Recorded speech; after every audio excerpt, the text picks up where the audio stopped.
Don't answer the phone. The grabber's back.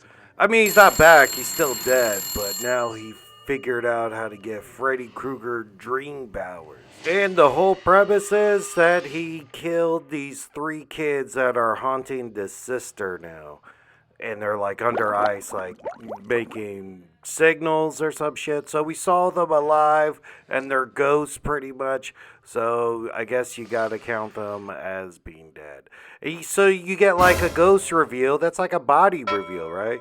So I see a dead kid, and then I guess he threw one in like a pizza oven. He's all smoky. Yeah, they said like, oh, they found just like burned clothes, but no bodies because the bodies are in barrels under a lake. Sort of like I think what Dahmer did, or the Mexican cartels. So like, oh, help me, free us. Sort of like reverse Dream Warriors, where they had to bury Freddy's bones. They sort of have to just get them out of the lake to free their souls. Oh, the third one actually only had the decent death in this movie. Like, he got his head chopped off, like, in a window, or, like, half chopped off. And then for the rest of the movie, you saw his, like, head splitting away from each other. And if we're counting ghosts, some people who died in the first movie make an appearance in this one, so I guess you gotta count them too. Just like that dipshit brother, like, hey dude, you know how I found you? Like, oh, got axed in the head, and then walked off like nothing happened and fell down like Ric Flair. Even as a ghost, he still had that axe in his head walking around, but, you know, like, I guess in the afterlife, he can't take it out. And Ethan Hawke, the grabber himself. You don't even see his like full face in this whole movie. It's all fucked up or frostbite or something like that. But his neck actually got like broke in. So I don't know if you saw any bones poking out his neck. But Ghost in here, I guess you gotta look like the way you died. Like Freddy Krueger. Like he got burnt, so now he looks like that forever. The ghosts tell them like, hey, come to this camp your mom did and go investigating. Like, why don't you just give me the answers, Ghost? Of course, Finn goes like, hello, like, come on, dude, it's a weird phone out of nowhere. They even said that one was completely broke. These kids have, like, the shining, so they could see ghosts and everything more than, like, normal people. That's why he can only haunt their dreams.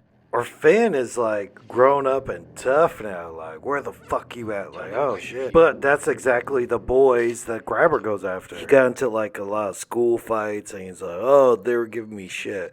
Like, probably, like, you got probably butt right down that basement, didn't you?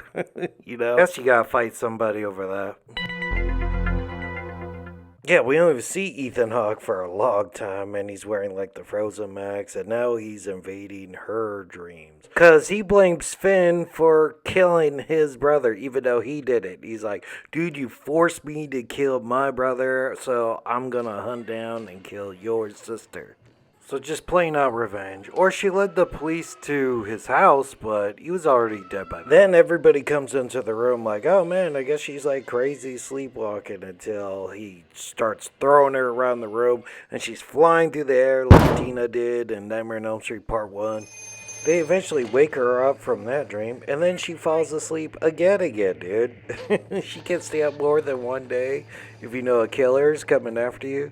She has this whole dream sequence. They go back to where Finn was and the whole freezer, and she gets like her arm cut with that axe. You go like, oh, I guess, you know, he can hurt people in the dream, and spins her around, and blood flies all over the place.